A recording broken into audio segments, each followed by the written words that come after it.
like it's doing something. Oh, there's an ad. I probably can't talk through the ad.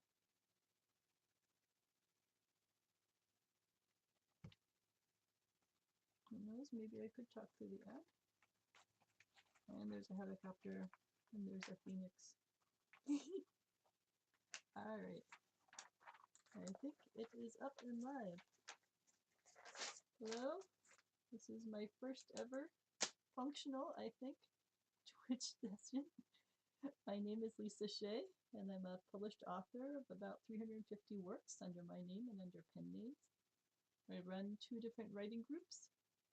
I wonder if this is loud enough, but I guess someone eventually, if they chat, will be able to tell me that.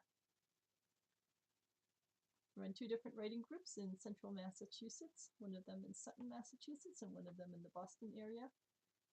I also run say BellaOnline.com, which is a large women's writing group, but we've got men on there too. So we've got all sorts of people of all sorts of types, and that lets people write about a given topic area, like about cats or dogs or quilting or birding or different kinds of things they're interested in. So that does free training for writers and editors, and that is my site that I own and run. And I have a bunch of different other sites, lisashea.com, wineintro.com, romanceclass.com, and as you can see on the screen, I'm a writer of fiction and sorry, and nonfiction. Right, I'm still figuring out where all these different screens are. I've got my chat screen here, and I've got my laptop next to me so I can actually look down and see what is going on as far as what people see. I think you only see a portion of my screen, so I'm going to have to remember to scroll things so that you can see. I suppose I could just slide. Oh, see, look, figure these things out. Could slide the bottom of the window so it comes up. There we go. All right, so now I know that as long as it's within that browser window area, and oh, it's cutting that off too. So as long as it's in, where's the edge? Come on. Right here. There we go. Alright, so as long as it's in within that space, then you can see most of it except for a little piece that gets cut off, which isn't bad. And I can see the chat window, and everything else looks good. So I write fiction and nonfiction. So on the nonfiction side, I've got about half of them are nonfiction, about half of them are fiction.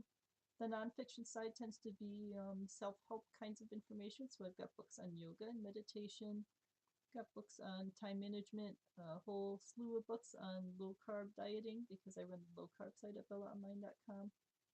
Books on, a lot of books on writing and publishing because I do writing and publishing seminars locally in the central Massachusetts area. So I think I've got 20 or 25 books on writing the book and creating the covers and doing the marketing on Facebook and Instagram and Twitter and all that sort of stuff.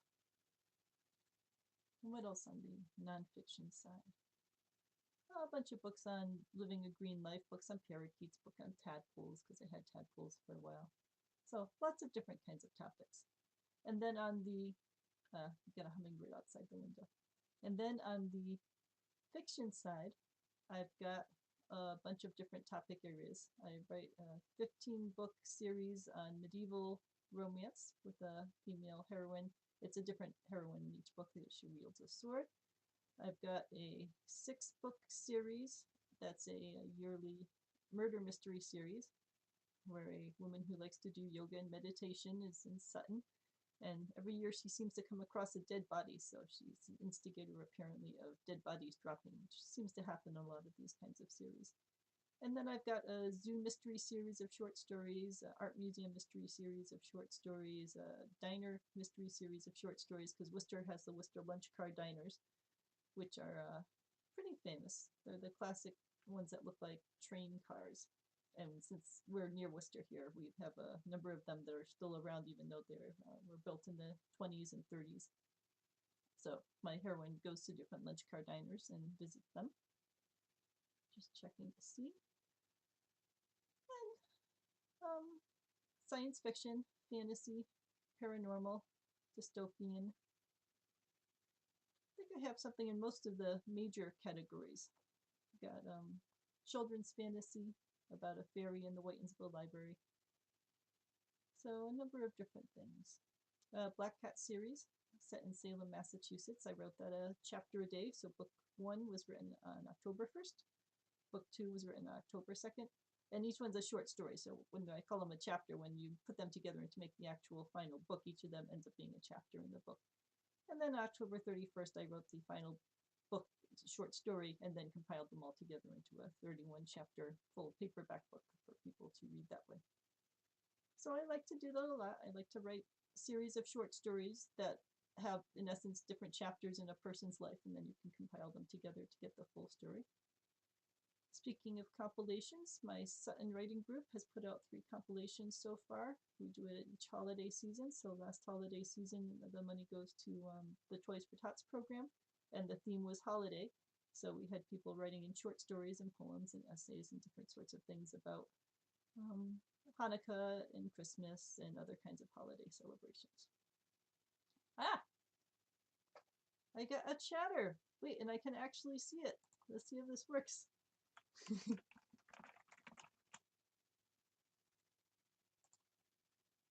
Right, so did that show up? I think that actually showed up. Oh, the wildness of it. Hello. It's so strange. I'm used to doing video chats where I can actually hear what people are saying to me instead of just seeing little words pop up on the screen. But I suppose one gets used to all sorts of different kinds of things. So, hello, Joey to Bost. Good to see you. And if you have any questions for me, let me know. I'm just testing out the system today. Tomorrow I'll do a full 6 to 8 p.m. chat where I'll do a more serious talk, I suppose, on writing and publishing and book cover design and marketing. But if you have any questions while I'm sitting here testing and making sure I know how all the screens work, I think it's taken me 2 hours to get this far, to get my picture on the screen and the chat window and my laptop on the side so I can see what's going into that laptop.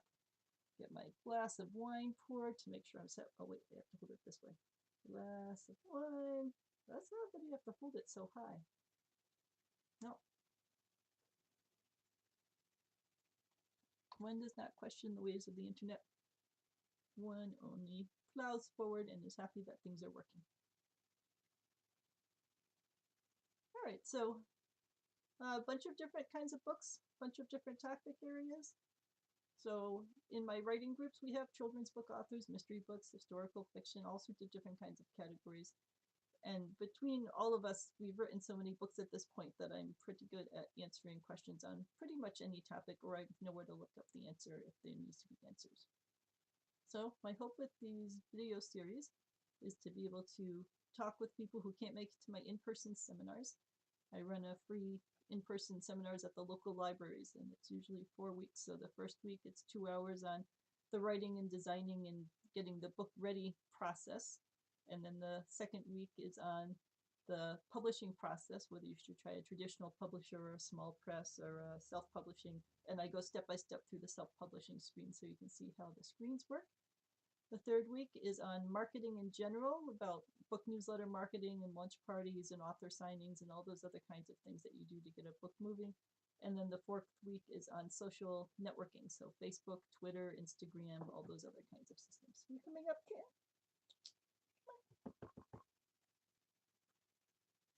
Zuzu is here visiting, but she's not sure she's coming up, so I guess not. I'd have to hold her up pretty high for you to be able to see her. Nope, we do not have a visit from the cat today. That's alright. So, fourth week in the writing seminar series is on all the social networks. And social networks are really key to moving books nowadays. I do not recommend anymore using Facebook ads or Amazon ads because the prices have just gone through the roof.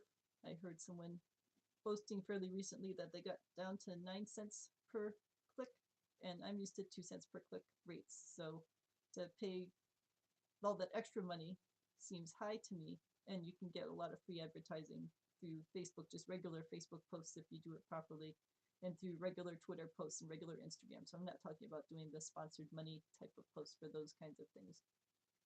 And the hummingbird's back. There should be like a little separate webcam so you guys can watch the hummingbird as well. But that's all right. So what should we talk about? Writing and designing a successful book. I have folders set up on my hard drive, and I've got a main writing folder, and underneath that I'll have a folder for a given series. So let's say the Sutton Mass Mystery series. And then under that I'll have a folder for each book in that series. So I'll have a folder for the Aspen Allegations, which is book 1 in it. And I don't think I have it around here. I suppose the next time I could have a stack of books here so I could hold them up and show you. Oh, I suppose I could actually, since you guys can see my screen, see? Oh, the insanity. Aspen Allegations. There we go. All right, so that's book 1, and it's got Kindle paperback, mass market paperback, and then the Audible book is going to be done shortly. So I've got a folder on my hard drive for the Aspen book, and in the top level of that folder is the latest version of it. So latest version, if we click on this for the look inside, I always put it on the copyright page for tracking purposes. 24. So I'm on version 24 of this book because of all the cover changes and other things that I've done to it over the years. So I have something called Aspen Allegations-V24.doc, which is the 24th version of the document. I've got an old versions folder on there that has all the other versions. So every time I make a version, I save it out to this old folder. So that way, if I ever have a problem and delete something by accident or want to get back to something, I can always go through and get it. But the main folder should only contain your latest working copy of the book. And that way you never make a mistake about which copy you're editing. Hey, kid. Can you see it? Oh, well, if you do this. And, oh, there we go. Oh, ho, ho, ho. Kitten Kim. All right, you go that way. Good. Yes, you're very good. You want to come down in here? No, you're just going to walk back and forth. As long as you don't go stepping on the keyboard. No, no, really. Oh, sweetie. Sweetie, this is not a time to lie on the keyboard. You are so cute. All right, so you have a folder. And in the old versions directory, you put all the old ones. And that way, whenever you're editing or loading things live, you're never accidentally loading an old version live, which I've certainly heard enough horror stories from other writers to know that you do not want to be doing that. You have a covers directory, which has your latest paperback and your Kindle cover, because the paperback is the full wraparound cover and the Kindle cover is just the front cover. And the same thing, for each of those, you should have a cat that tries to eat the phone cables. For each of that, you should have versions of them. So like this could be Aspen Allegations -Kindle version 9 or whatever version I'm up to for the Kindle cover, and the same thing for the paperback side. And again, that way when you're loading up covers, you're never loading up an old version by accident. And then when I do my editing for the book, I tend to have a standard setup that I like for my book. So I have an half-inch margin on all 4 sides. I tend to do 5.25 by 8. Oh, again, it would probably be nice if I had one of my books on hand so I could just grab it into it. But anyway, 5.25 inches by 8 inches tall on the size of it. And then usually I have a front title page and then the copyright page and then a little blurb or something like that. And all my chapter headings are done with the heading 1 tag. And that way when they go into the Kindle version, they will automatically compile into the table of contents for that. So I have a lot of this information on my lisashea.com website, lisashea.com. Come on, down, kitten. Good kitten. Yes. Or I do also have books on Kindle and paperback, but all the information is also on the web if you'd rather just get it on the web for free. And Amazon provides templates for you if you want to use one of Amazon's templates. But really, you don't need to. You can just set up your book as long as you set up the page size. So the page size is what you want. And that you get the margins set so there's something reasonable for the margins. And so that you have a gutter for the inside page where the pages glue together. I'll grab something. It's my first 2 weeks book. And let's see. Put it up that way. There we go.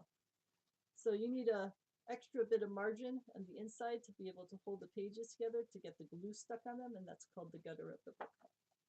So books always need a gutter. I tend to do 1/3 of a 0.3 inches for the gutter for that. So I self-publish everything. I did work with a small press at one point for one series of my books, and the small press went bankrupt, and I was actually pretty grateful when I got the books back because I was unhappy with the covers. The covers were good when we started, but you'll find when you're doing any kind of publishing that cover cycles change every 3 to 4 years. And something that looked really cool and snazzy 3 or 4 years ago now looks old because everyone's used to new fonts, or there's different sizes, or all sorts of different reasons. So the covers, which were good when I launched the book, were now no longer good. And a lot of traditional publishers or small presses won't let you sit there and update the covers as often as you need to be able to keep the sales rolling along. A reason that I self-publish is that you can update the covers whenever you want to, and it's the progression of covers that really makes a difference in the book sales. So that's something that I'll talk about at length in some of the other sessions. In general, it's just good to know that book covers do make an enormous difference, because when someone's browsing, a lot of people browse on their cell phones, they see a tiny little stamp size image. I have to remember to hold my hand up here as we're doing these practice things. See if I can get Amazon to come up here and Kindle without the cat eating the wires. Cat, I'm talking to you down there. Yes, yes, I see you eating the wire. That was not my intention. No, it's not spaghetti or something. All right. Yeah, so when you're looking at stuff on a phone, you're getting itsy bitsy little tiny shapes. And that's primarily what people see. They don't even see the blurb or anything else. So they're saying they're scrolling and scrolling through these little shapes. And if something catches their eye, like here, I'll pull up my Black Cat series so you can see.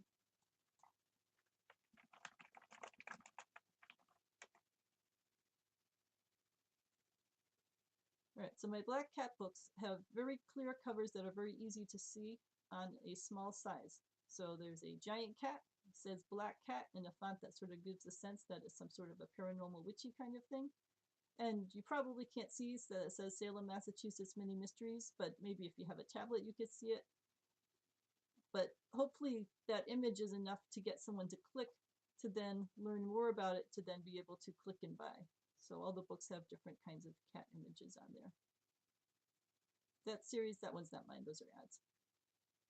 So these series, I started October 1st, a couple years ago. On October 1st, I wrote the first book.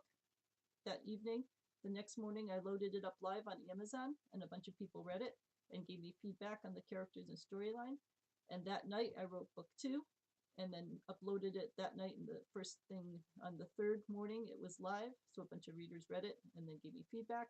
And then that night, I wrote book 3, and so on. So every day in October, I wrote a book, and I loaded it up live that night so that it was ready for readers the next morning to read. And that way they could give me feedback on it, to say whether they wanted characters to fall in love, or this to happen, or that to happen, or so on. So by the time the end of the month came around and I hit day 31, I now had 31 books written in this series of stories about an African-American police detective who becomes a private investigator in Salem, and all the different cases she's working on. And she develops friendships along the way, and the friends come back as recurring characters. And then as I went, when I got the first 10 done, I compiled those together in a compilation so that people could just buy the first 10 books to catch up instead of having to buy 10 different little separate books to catch up. The same thing with books 11, 20, and then 21 and 31. And then, hey kitty, stop eating my hair.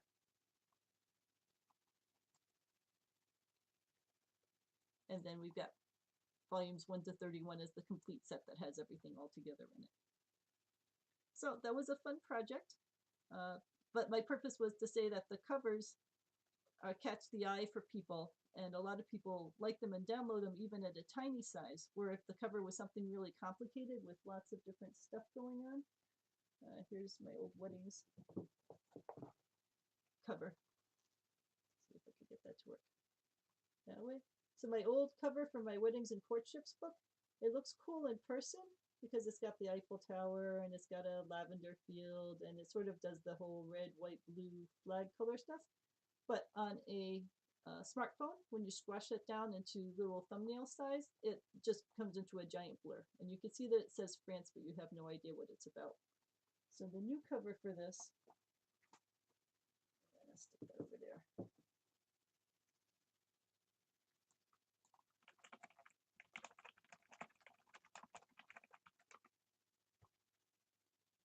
New cover is just a picture of a French castle. So it's much easier to see, and it gives a much clearer impression when you're looking at it at a tiny size. So that's also something that I talk about in the in-person seminars. That's part of week 1, is talking about how critical covers are.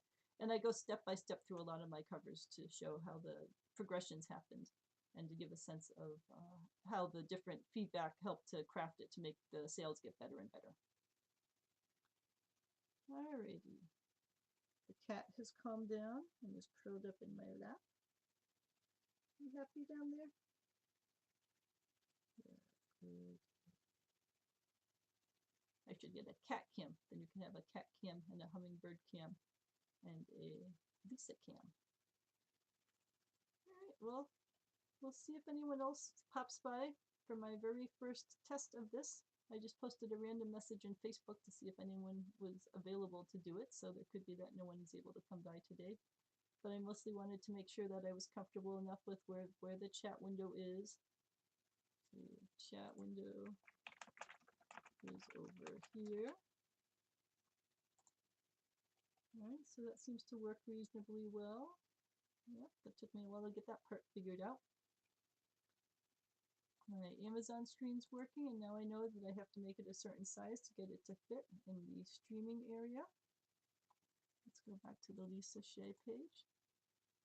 All authors should always have an author central page. That's this page here. I'll go back to a book to show you.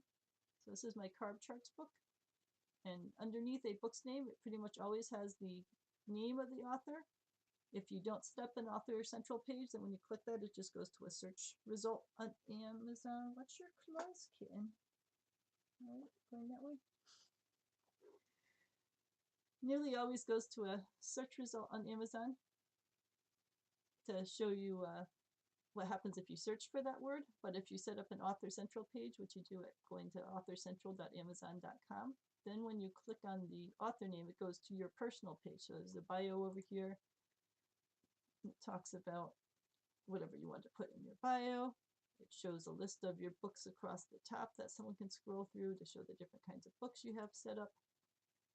It has author updates. I have these auto updating from my blog at lisashea.com, but you could manually sit there and enter blog entries in if you wanted to. You can put in pictures. That's me with one of my medieval swords.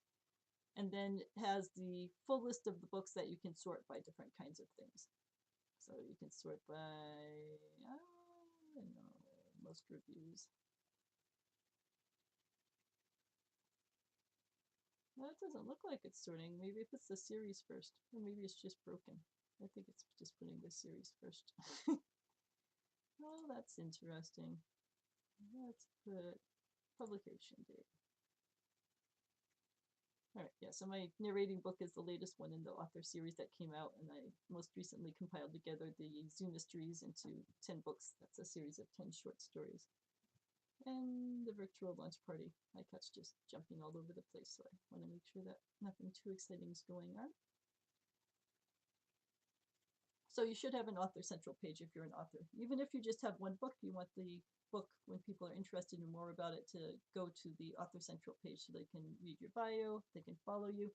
And if they click this following button over here, then they become a subscriber for your account. And then when you put out your next book, everyone who's subscribing to it gets an email alert. It doesn't happen the same day. Sometimes it's a month later, but eventually they should get an email alert from Amazon saying that you have a new book that's released and a link to it. So that's a great form of marketing that's completely free. I'm a strong fan of free marketing and free promotion.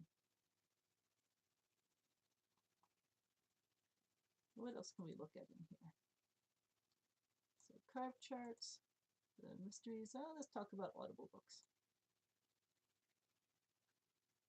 I'm sure you've probably seen, if you go on Amazon a fair amount, that for many books there's an audiobook link right there attached to it, which goes through audible.com.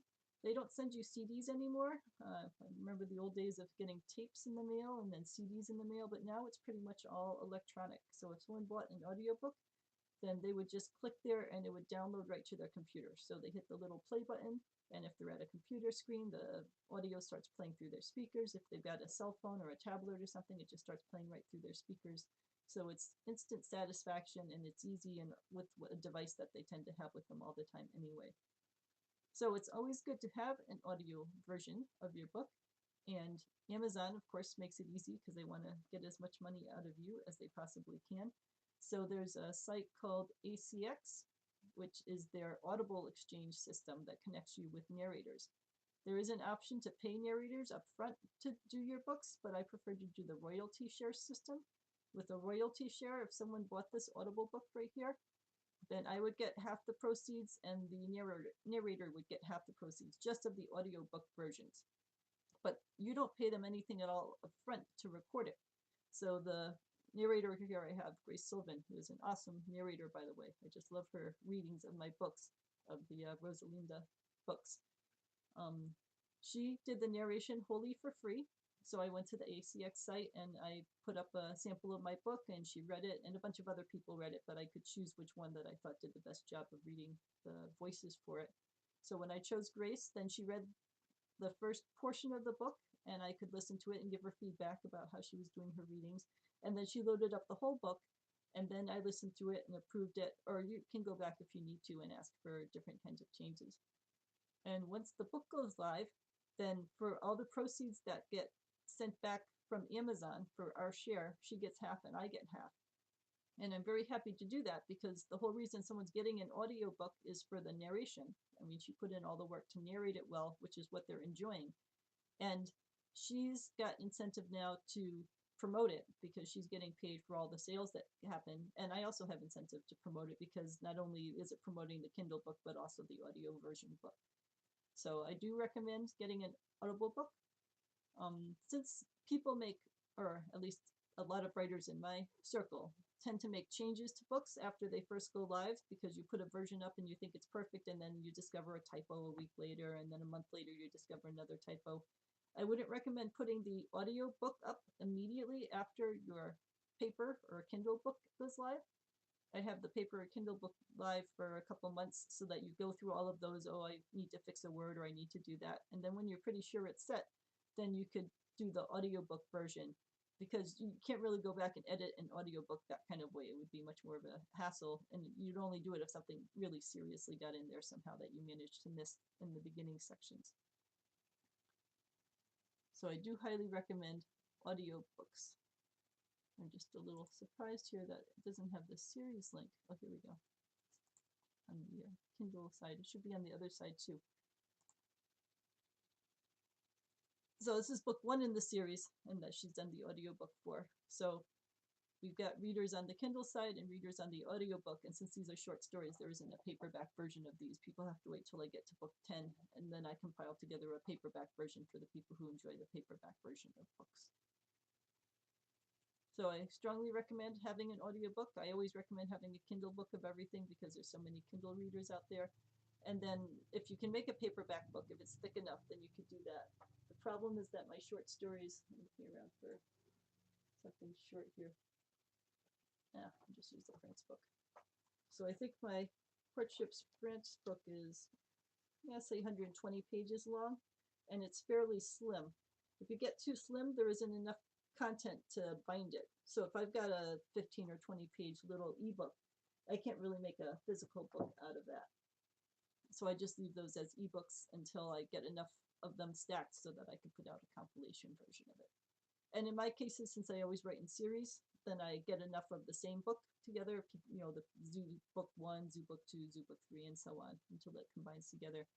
But if it was a random series of short stories, then I would wait until I got enough that had a same general theme. So if I was writing science fiction short stories, I'd wait till I got 6 or 7 of the same science fiction group, and then put them together as a little compilation of my works. Or the same thing with poetry. You could put out just a little poetry chapbook of 5 poems or 10 poems and have it be a little 2 or 3 page ebook.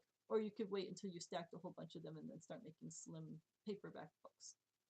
But the nice thing with self-publishing is that you have all those different kinds of options, that you can put out very short Kindle books, And a lot of people are very happy with short stories, or you can put out a longer novella version, or you could put out a full-length novel, whichever is good to you. My cat's acting a little odd over there, so I'm not sure, Suzu, what she's up to. All right, I will have to learn to ignore the cat while I'm doing these things. What else shall I chat about? Wait a moment and see if we get any visitors.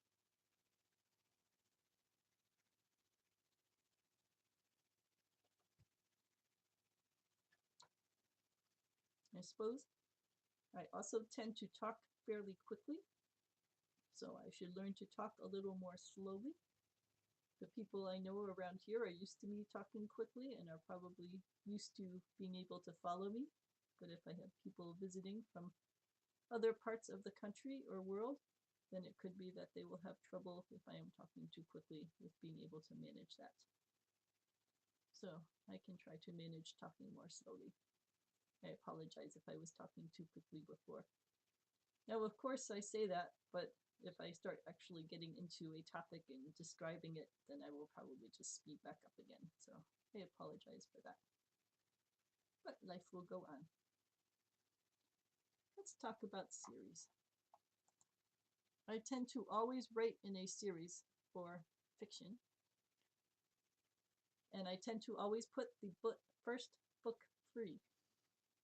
That's because there's an idea of a reader funnel. So say there are thousands upon thousands upon thousands of readers out there who like to read mystery stories. If I had a high price to entry, let's say my first book was $9.99, and people don't know me at all and the book has no reviews, it's very unlikely that someone's going to pay $9.99 for a mystery from a stranger to try it out when there's 80 billion other free books out there on the web that they could try out for free and see if they like those authors or not. So instead, if I put a book out for free, now people are much more willing to try it.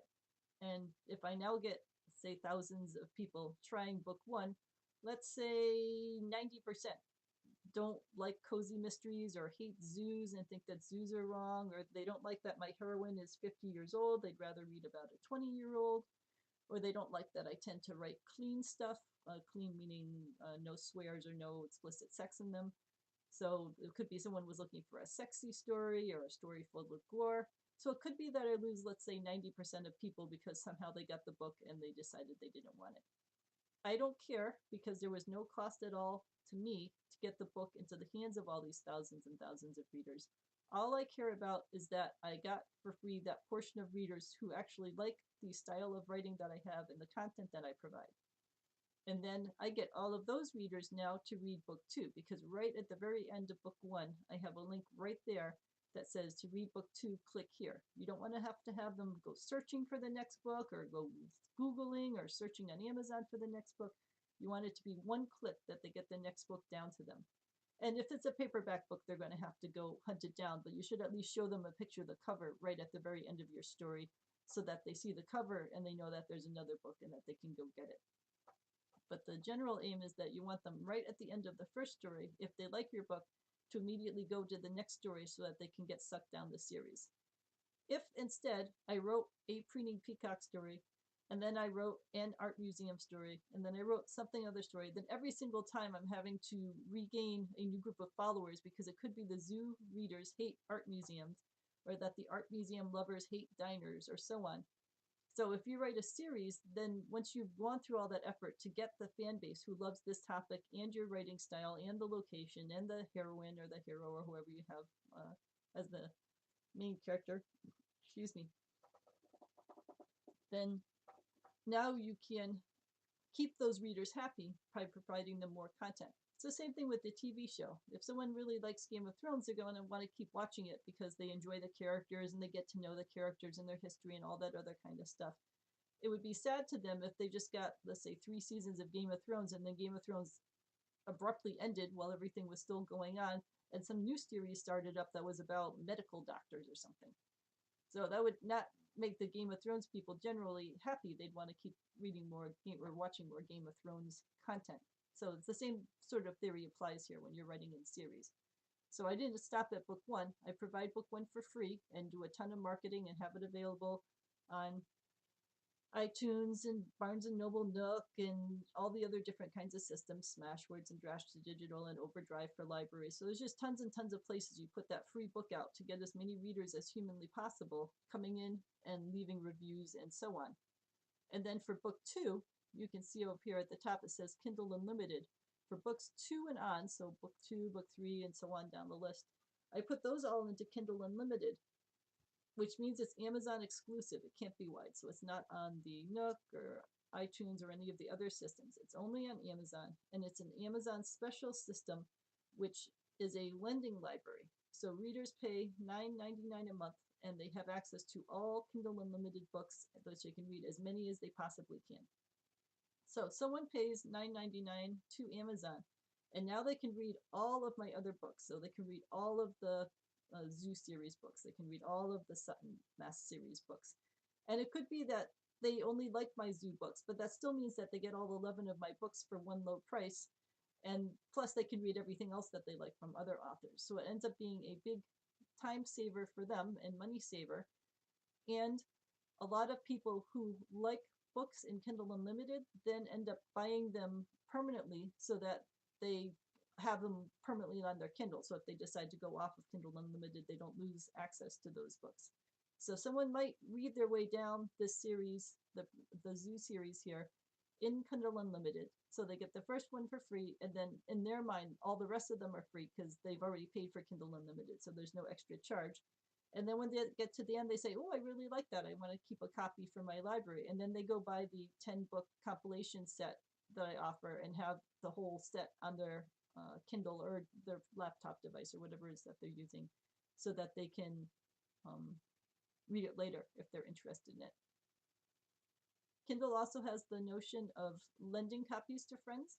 So just like if you buy a physical copy of a book, if you bought a physical copy and said, I really like this a lot, oh, my friend would love it, you lend it off to them. So people do that all the time with physical books. So for the same reason, that's an option in the Kindle library so that people can lend friends a Kindle book, and then that turns into more free marketing and more sales for you.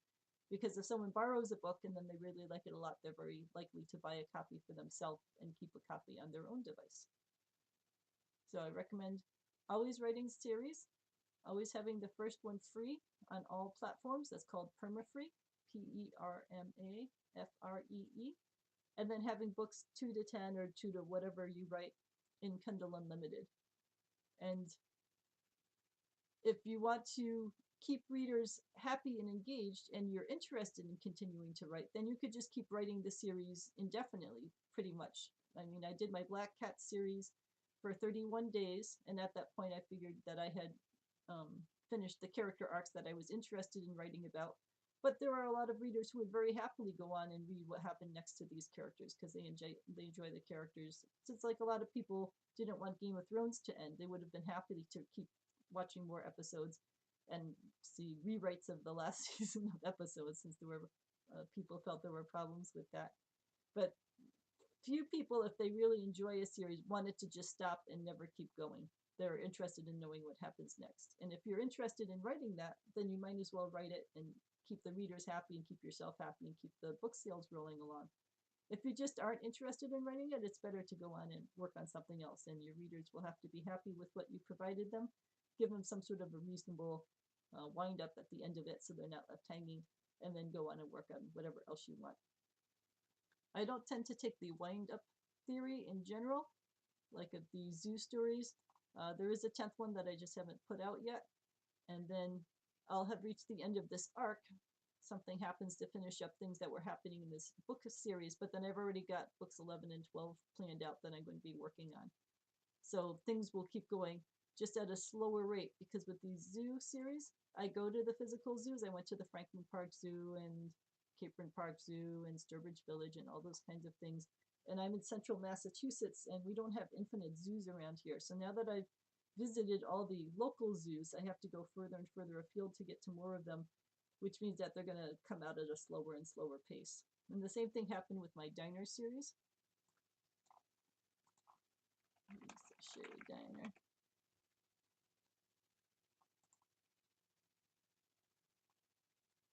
The actual So I have an audiobook version of this and a Kindle book. Because again, these are short stories, so they're not thick enough to compile on their own into a paperback.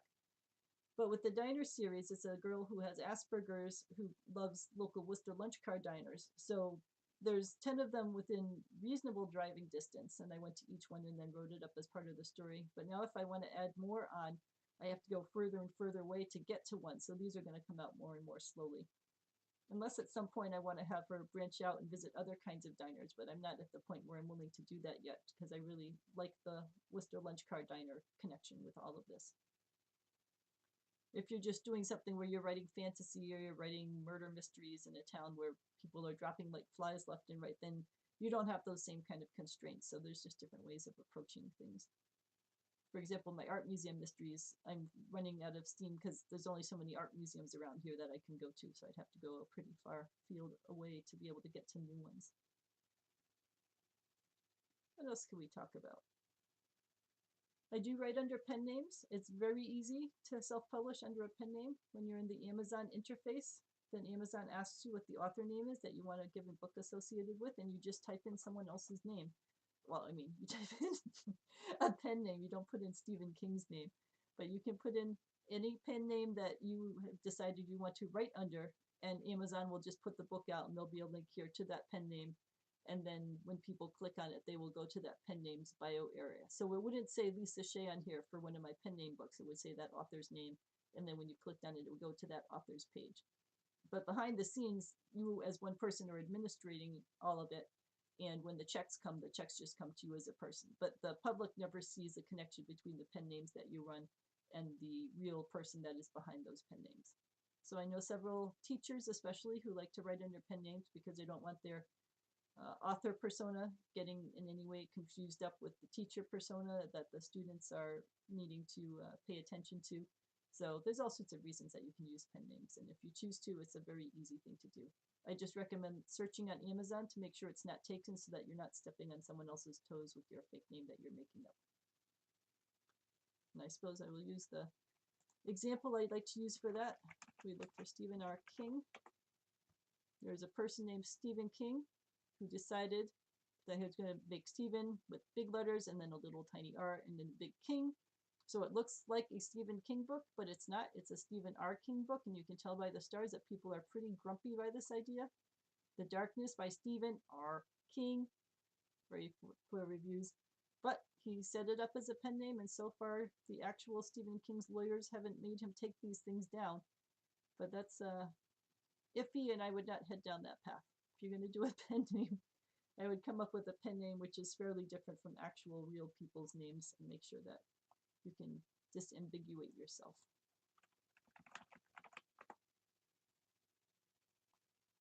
What else do we want to look at? Cedar, Conundrums, my yoga book, meditation book. So this is my book on meditation, so it's again completely free. People can download it. Part of the benefit of a free book, even if it's not in a series, like this is a nonfiction book and it's just a standalone book, is that at the end of it, you tell people about the other books that you've written. So if I get a whole bunch of people in that are interested in mindfulness and meditation and other related topics, then they might also like to read all my gentle mysteries because they are soft and relaxing kinds of things. There isn't gore or swearing or other kinds of stuff in there. So hopefully I am speaking to my target audience with a meditation book, and I'm helping people learn to meditate, which is something that's important to me. And then I'm also helping to promote the other books that I've got out there.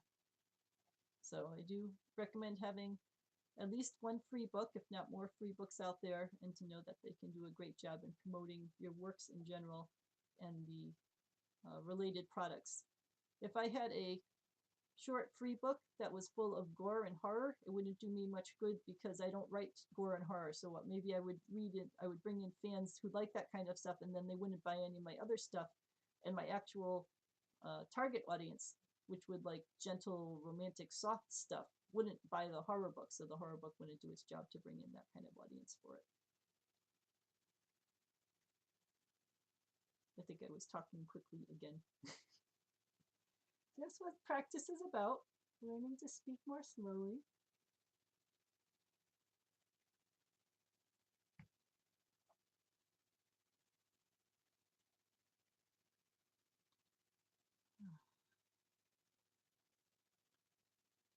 if you guys have questions, you can contact me on social media, or I'll try to start doing up these chat sessions.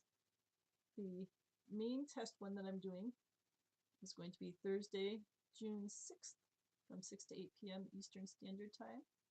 And then I will start to try to find a time where I do normal ones. I normally work nights, so writing my books, because I like to write when it's nice and quiet in the house.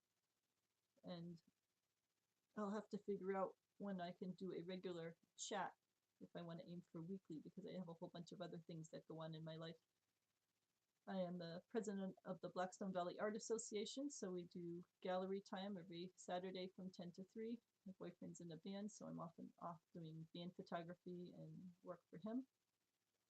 I run the local writing seminars at the local libraries, so we're doing talks on publishing and writing and how to get the word out for your book. And then I have the in-person Sutton writing group that I run every second Thursday every second Thursday at the Sutton Library in Massachusetts from 6 to 8 p.m.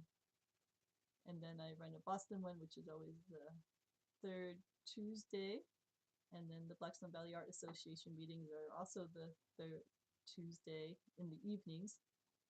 And I've got other groups that I run. So there's a lot of different things to juggle in there. So I will figure out what kind of time seems to work best. Hello, new visitor. I see that I have an eyeball, but I don't see a chat message. I'm just figuring out how the system works right now, so I am practicing on how all the screens work. If you have a question for me, please go ahead and type it in the chat box, and I will try to answer it. Well, I'll give you some sort of answer. We'll see if it's an accurate answer that I know the answer to, or if the answer is I don't know and I will look it up for you. But I'm happy to talk about writing books, editing books, polishing books, getting a publisher, self-publishing, book cover design, marketing the book, BookBub, the killer of book newsletters, which is just amazing, and then Facebook, Twitter, Instagram are the 3 key ones to know for the social networks. But it's good to be on LinkedIn and Pinterest and all those other kinds of places, because you can find readers all over the place, and it's all completely free. So the more free things you do, the more that you get top book sales for it. So what other kinds of things can we talk about in our last 7 minutes of the session? Let's take a look at the account and see what else pops out.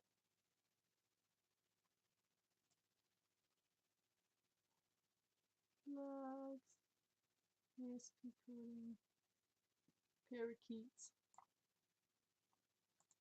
So my other main novel series is this medieval romance series. It is sweet, clean, which means that there are no sex scenes or no explicit sex scenes, and no swearing, although they say things like God's blood and God's tooth and other medieval kinds of swears in there, but nothing more serious than that. I'll talk about the cover for this for a minute. When I first designed this book series, I have a friend who's a graphic illustrator, and I had her design stained glass window looking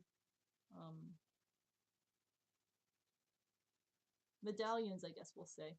So circle shapes that had stained glass images in them. So the one on here, which you can't really see because it's too small now, but the circle right here was a heart, and I had one that was a dragon and one that was a forget-me-not flower. So for the first 12 books, there was a big circle on the front of it that looked like a stained glass window that had like a heart or something else. So it had this giant heart, said "Knowing Yourself, Lisa Shea." And I got very little sales because people looked at this book with a giant stained glass heart on it, and they thought it was a spiritual book or something on finding more prayer in your life. It didn't say that it was a medieval novel, a medieval romance novel. It didn't say much of anything at all about its target audience.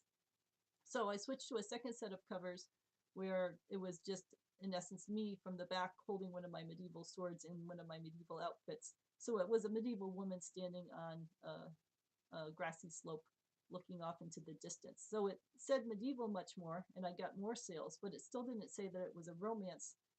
So then I put this couple on the cover, and this is a model who's just fantastic. I love the work that he does. But her original dress was much more low cut. So it was a very low cut dress on the woman, and then him holding her. and I got lots more sales, but I had a lot of people complaining that it was boring and dry and there was no sex, and where's the sex? So the fact that she had a low-cut blouse made people think that they were getting a sexy book, and then they were disappointed.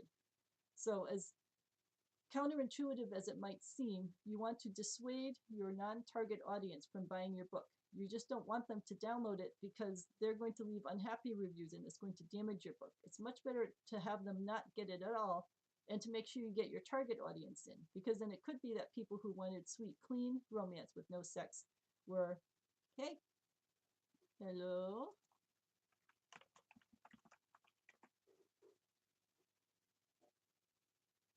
So I was talking about book covers here, but if you have an actual question for me, I'm happy to answer them. This is a test run that I'm doing of the channel, so I'm just figuring out how the laptop works and how the screen works and all that other kind of stuff. But I'm happy to answer questions while I am testing out. Oh, all right. That was very good feedback. Thank you. Let's see what happens if I do that. Is that better? Wonder why I would even change that. Microphone volume. Hold on.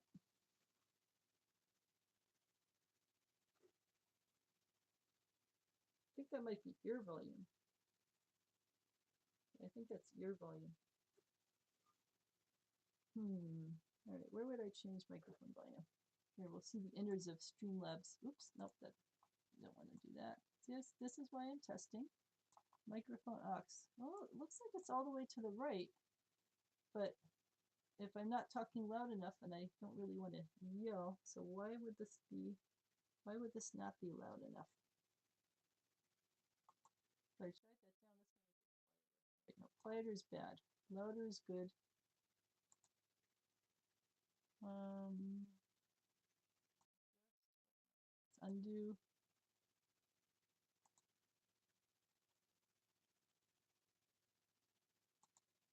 All right, what if I go over here to the mixer?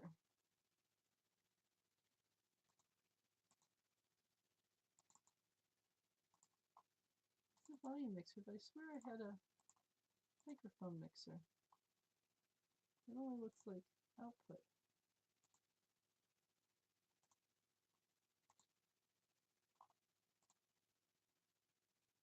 No, that's all about the speaker. Recording devices? All right, so that's even worse. All right, what's this one? Configure? No. Properties? Levels. Oh, wait.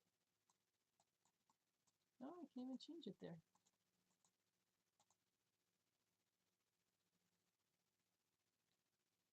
Test, test, test.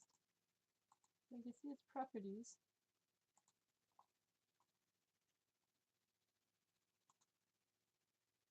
What its properties?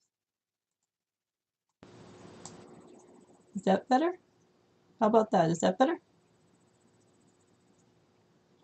Test, test, test. I think that looks like it's showing up better on my little button thing. All right, so if you can hear me, let me know if that seems to be louder, if that is a better level of volume. Looks like it's showing up better on the little green liney thing. That's sort of a shame. So that means that the hour of test I did is probably quiet, but oh, good. Thank you. Thank you very much. I'll say thank you.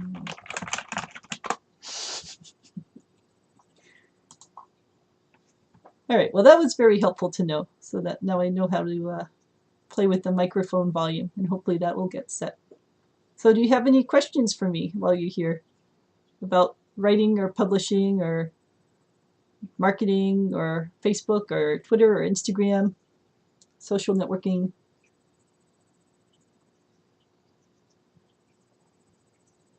What am I working on? Well, here, let me show you.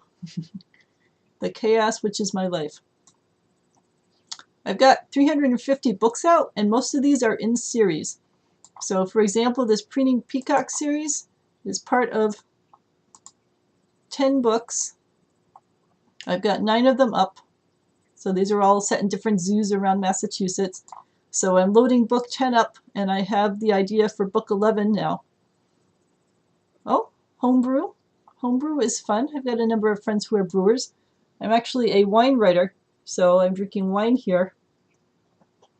Are you thinking of a recipe for homebrew, or are you thinking about a book on homebrewing?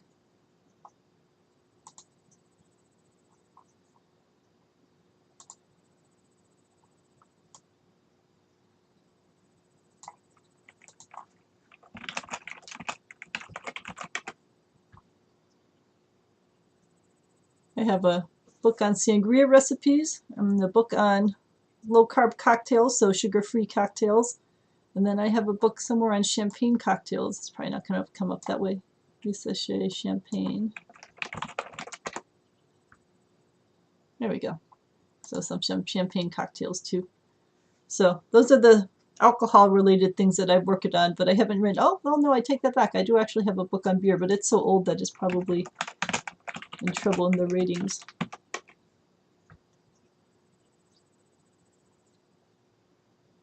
Yeah, low-carb beers. Yeah, it's got 3 stars because I haven't updated that since 2015, so that's probably way out of date. So I need to get that worked on. D&D. When I think of D&D, I think of Dungeons and Dragons. Is that what you mean? So do you mean like your own version of Dungeons and Dragons? Or am I just... Oh, okay. So I'm not completely misinterpreting. I used to play Dungeons and Dragons for years and years when I was younger. And now my boyfriend plays and my son plays, but I don't play anymore. I think I'm too busy with the writing. So what is your homebrew theory? Dungeons and Dragons is like writing a book, but you have to constantly write it with the feedback of other people who are complaining about the things that you're writing. So it's a cool adventure. You're working characters. Oh, very neat. Yeah, see, so you can make your own characters and make your own races and make your own worlds. So I've read a number of books that D&D people have written about their adventures, and they're just so fascinating. It's a shame that more D&D people don't write books because they create these massive, interesting worlds, and then the campaign ends, and then the world just sort of vanishes into the ether. So it'd be neat if there was a way to capture that better. And I suppose I'm a writer, so I think about writing, but people could just videotape their sessions, I suppose, and then other people could watch them. Oh, see, that's very cool. So that's like a lot of science fiction world. You know, you think of Game of Thrones, and it's got all the continents and cultures and the whole world and everything like that. And all these readers were able to enjoy Game of Thrones, and you're creating that all on your own for your cast of gamers that are going to be playing it. So it would be something to consider to write a book about it too, so that you could get double duty out of all this effort you're putting into it.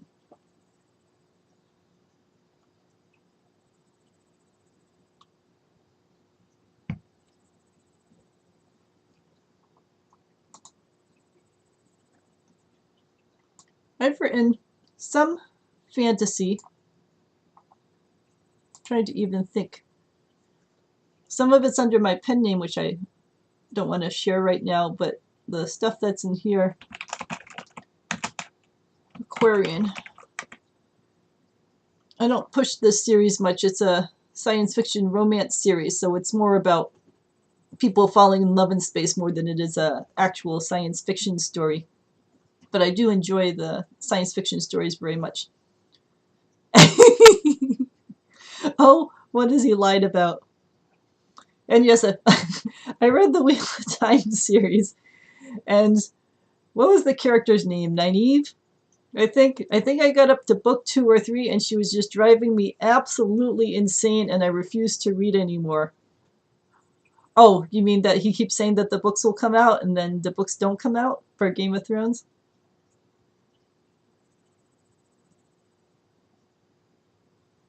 But yes, as much as I adored Wheel of Time's characters in general, and the environment, and the progression of the world and all of that sort of stuff, I just could not take Nynaeve as a character. She drove me absolutely insane, which I imagine was part of her purpose. But if I'm reading something for pleasure, oh, she gets better. If I had just hung in there, I could have gotten past it. But see, I didn't. I just got to the point where I said, I am not reading this anymore. I can't take her. And that's pretty bad because Wheel of Time had all sorts of different characters and storylines and everything. So it wasn't even like she was showing up all the time, but every time she did, it was just like fingernails scratching a chalkboard. So, which I suppose I can't use as an analogy anymore because people don't even have chalkboards anymore to know what fingernails on them would have sounded like. It's like a cat screeching. Well, yes, and that's the problem that you have with authors who don't write fast enough.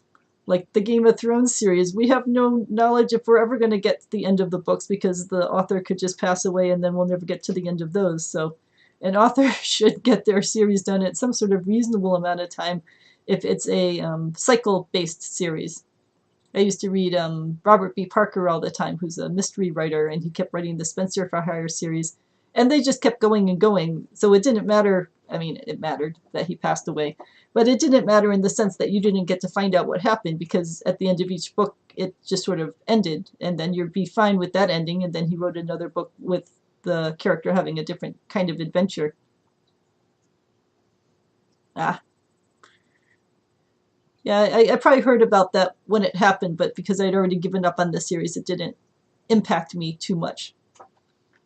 And then, you also have situations like Dune where the son comes in and now the son's writing stories, and is it really the same direction that the father would have wanted to go? So all sorts of stuff happens. So it's just better if the author plows through and gets the series done the way that they want it done so we hear their own authentic voice on it. And then, if the son wants to pick up and write other stuff, that's fine. And now it's the son's version of what happens next in the story. But at least you got to find the endings that the author originally intended for their characters and all their different storylines. Which is, I think, part of why Game of Thrones got raked over the coals, because we didn't have the actual ending, and people just assumed that the HBO people were making up a false ending and not doing what the author would have wanted to have happen to the characters. But maybe people just never would have been happy no matter what happened in a series where they kill off the main characters left and right.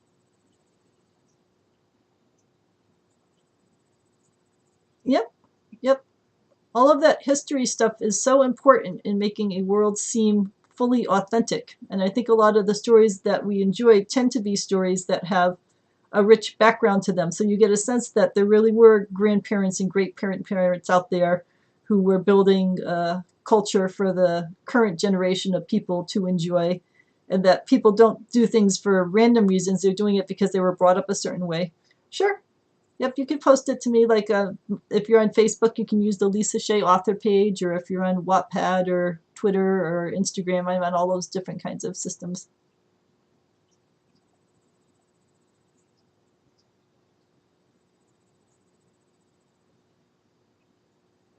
Yes, it's one of the challenging things about writing worlds like that where it's a fantasy or a historical type of story.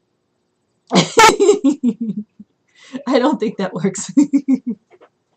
I don't seem to get any sound coming in, which is odd. I'm used to doing this sort of stuff on a interactive video chat where I can hear what the people are doing instead of being in sort of a silent room. Maybe I should play music or something like that so it's a little less silent seeming. Just me and the screen and the cat, which has now deserted me, so I'm now even catless. Oh, okay. I will take a look for it.